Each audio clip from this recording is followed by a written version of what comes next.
Welcome to daily fact. आज हम discuss करेंगे education system during British rule. Even British rule नहीं, जितने भी हमारे कमीशन या कमेटीज़ हैं जो एजुकेशन से लिंक कर रहे हैं इवन आफ्टर इंडिपेंडेंस, उनको भी हम डिस्कस करेंगे। हमारा जो मेन फोकस रहेगा वो अलाइड प्रीलिम्स के लिए जो रहेगा इस सीरीज़ में। अगर आप हमारे साथ नए जुड़े हो तो आप हमारे इनिशिएटिव को सब्सक्राइब कर सकते हैं, साथ में शेयर कर सकते हैं। प्लस आप प्लेलिस्ट चेक कर सकते हैं अलाइड प्रीलिम्स के रिगार्डिंग, जिसमें हम इंपॉर्टेंट टॉपिक्स पर जो है वो वीडियोस लेकर आ रहे हैं, उनको कवर कर रहे हैं। तो शुरुआत करते हैं। आज का टॉपिक जो है एजुकेशन।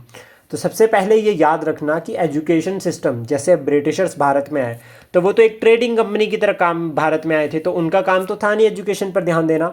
तो उन्होंने क्या किया, जैसा कि अगर हम बात करें छोटे छोटे लेवल पर जो है वो भारत को स्टडी करना शुरू किया। जैसे कि अगर हम देखें कि 1784 एशियाटिक सोसाइटी ऑफ बंगाल बनी, ठीक है। और एशियाटिक सोसाइटी ऑफ बंगाल के जो फाउंडर थे वो कौन थे, इसका आंसर आप कमेंट बॉक्स में कर सकते हैं। तो अभी एशियाटिक सोसाइटी ऑफ बंगाल ये एक प्राइवेट एंटिटी थी, मतलब गवर्नमेंट इसको फंड कर रही थी लेकिन प्रॉपर नहीं चला था। ये एक प्राइवेट एंटिटी की तरह काम कर रही थी। दैट मीन्स कि जो एजुकेशन सिस्टम था, जो शुरुआत में जो एजुकेशन सिस्टम ब्रिटिशर्स ने भारत में इंट्रोड्यूस किया, या जो वेस्टर्न एजुकेशन जो भारत में इंट्रोड्यूस हुई, वो बिल्कुल प्राइवेट थी। इंडिविजुअल्स अपनी मर्जी के अकॉर्डिंग जो है वो काम कर रहे थे, सरकार जो है वो एजुकेशन के लिए फंड नहीं कर रही थी। तो इसमें सबसे पहला जो इनिशिएटिव आता है वो आता है 1800 का। फोर्ट विलियम कॉलेज ये बनाया था लॉर्ड वेलेस्ली ने।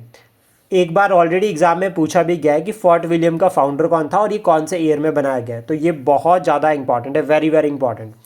Fort William college Lord Wellesley ने ओपन किया था, कहाँ पर, कलकत्ता में। और इसका जो मेन ऑब्जेक्टिव ये था कि जो सिविल सर्वेंट्स यूरोप से पढ़कर भारत में आ रहे हैं, उन्हें जो है वो इंडियन लैंग्वेजेस के बारे में, इंडियन कल्चर के बारे में बताना।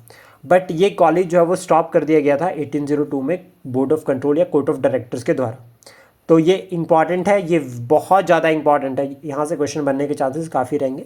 देन इसके बाद हमने ये देखा था कि 1773 में रेगुलेटिंग एक्ट आया था, जिसके थ्रू कंपनी क्या कर रही थी, क्राउन क्या कर रहा था, कंपनी के अफेयर्स को कंट्रोल कर रहा था।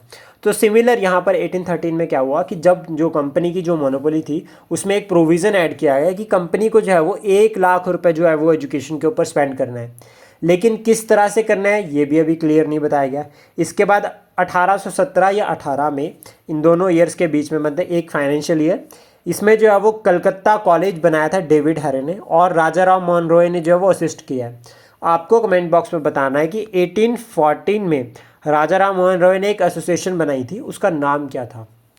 देन उसके बाद 1835 में अगर हम बात करें, यहाँ पर मैकुले कंट्रोवर्सी हो रखी है, इसको मैकुले मिनट कंट्रोवर्सी भी कहा गया है 1835 में, जिसमें ये डिसाइड किया गया कि जो मीडियम ऑफ हायर एजुकेशन है वो क्या होगा, इंग्लिश होगा। आपको कमेंट बॉक्स में रिप्लाई करना है यहाँ से कि जो इस टाइम पे गवर्नर जनरल थे वो कौन थे। आप इसका आंसर कमेंट बॉक्स में कर सकते हैं, ये बहुत ज़्यादा इंपॉर्टेंट है। क्वेश्चन यहाँ से भी काफ़ी पूछा जा सकता है गवर्नर जनरल के रिगार्डिंग। और आप एक पीडीएफ चेक कर सकते हैं हमारे टेलीग्राम चैनल पर डेली फैक्ट के, उसमें गवर्नर जनरल की जो पूरी पीडीएफ है वो हमने अपलोड की है, और हर साल जो है वो उस पीडीएफ से क्वेश्चन आते ही आते हैं मॉडर्न हिस्ट्री के रिगार्डिंग। देन उसके बाद वुड डिस्पैच आया था, जिसको Magna carta of English education या वेस्टर्न एजुकेशन भारत में कहा गया है, जिसमें जो है वो, अगर हम बात करें, एक तरह से प्राइमरी सेकेंडरी लेवल एजुकेशन की फोकस किया गया है, यानी कि सेकेंडरी लेवल की जो एजुकेशन सिस्टम है उसके बारे में बात की गई है। और इस टाइम पे जो गवर्नर जनरल थे भारत के लिए वो थे लॉर्ड डलहौजी, बहुत इंपॉर्टेंट पर्सनालिटी है। देन इसके बाद आता है हंटर कमीशन, ये आया था 1882 में। एक फैक्ट और याद रखना यहाँ पे कि 1854 में वुड डिस्पैच के बाद जो है वो यहाँ पर जो आपका यूनिवर्सिटी सिस्टम एस्टेब्लिश होना शुरू हुआ था, जैसा कि यूके में है। मतलब यूके बेस्ड सिस्टम जो है वो यहाँ पर जो है वो यूनिवर्सिटीज़ का जो है वो नेटवर्क बनेगा भारत में। देन उसके बाद हंटर कमीशन आया था 1882 में। हंटर कमीशन का जो मेन टारगेट था ये था कि इसने अटेंशन दिया था वुमेन एजुकेशन की तरफ। दैट मीन्स जो आपका हंटर कमीशन, इसने कहा कि वुमेन एजुकेशन भी होनी चाहिए। और foundation of the Punjab university 1882 में जो है वो सेम ईयर, जिस ईयर कमीशन आया था उसी ईयर जो है वो ये यूनिवर्सिटी भी जो है वो बनी है। हंटर कमीशन के रिगार्डिंग आप एक फैक्ट और याद रखना है हमें, किस तरह से हम इसको याद कर सकते हैं। हंटर कमीशन में बात की प्राइमरी एजुकेशन की, वुड डिस्पैच में बात करी सेकेंडरी एजुकेशन की, और मॉरले जो आपका क्या कहते हैं मैकुले मिनट आया था, मैकुले मिनट, उसमें बात की गई थी हायर एजुकेशन की। तो ये टॉप टू डाउन अप्रोच चली है, जो टॉप टू डाउन अप्रोच, इस तरह से भी हम इसको याद कर सकते हैं। देन इसके बाद 1904 लॉर्ड कर्जन इस टाइम पे गवर्नर जनरल थे।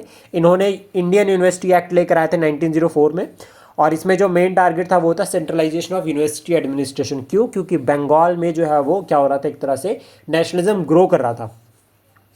देन उसके बाद गवर्नमेंट रेजोल्यूशन ऑन एजुकेशन 21 फरवरी 1913 में आया था, और इसमें जो मेन रोल रहा था वो गोपाल कृष्ण गोखले का रहा था। और इसमें सरकार ने ये कहा था कि सरकार जो है वो क्या करेगी, स्ट्रेस करेगी क्वालिटी ऑफ स्कूल्स, मतलब क्वालिटी ऑफ स्कूल्स की तरफ यहाँ पर फोकस है, क्वांटिटी से ज़्यादा क्वालिटी की तरफ जो है वो फोकस यहाँ पर बात की गई। क्योंकि गोपाल कृष्ण गोखले ने ये पॉइंट रेज किया था कि क्वालिटी नहीं, हमें क्वांटिटी नहीं, हमें क्वालिटी चाहिए। देन सेडलर कमीशन आया था 1917 का, कलकत्ता यूनिवर्सिटी के ऊपर ये। देन लास्ट इसके बाद जो इंपॉर्टेंट आता है, मतलब ये बहुत इंपॉर्टेंट है, एजुकेशन अंडर दयार्की सिस्टम इंट्रोड्यूस होता गवर्नमेंट ऑफ इंडिया 1919 के अंदर, जिसमें 2 सब्जेक्ट थे, ट्रांसफर सब्जेक्ट और रिजर्व सब्जेक्ट। तो जो एजुकेशन था उसको ट्रांसफर सब्जेक्ट में इंक्लूड किया गया, along with health, local government, agriculture, industry and exercise. ये जितने भी 6 के 6 है, ये बहुत इंपॉर्टेंट है। रेस्ट ऑफ द जितने भी जाएंगे वो आपके रिजर्व में चले जाएंगे, तो हम उनको अच्छे से दोनों को बैलेंस करके पढ़ सकते हैं। इसके बाद हरतोग कमेटी आई थी 1929 में, और इन्होंने फोकस किया था क्वालिटेटिव एजुकेशन की तरफ, साथ में एम्फसाइज किया था national importance of primary education. Industrial and commercial education जो रूरल यूथ है उनको प्रोवाइड करना इस कमेटी का जो मेन टारगेट था। 1929 में ये आई थी, और 1929 लाहौर सेशन हुआ था जिसमें ये कहा गया था कि पूर्ण स्वराज होगा 26 जनवरी 1930 में। देन इसके बाद नेक्स्ट आती है वर्धा स्कीम। वर्धा स्कीम को लेकर आए थे गांधी जी, हरिजन में वो लेकर आए थे 1937 में।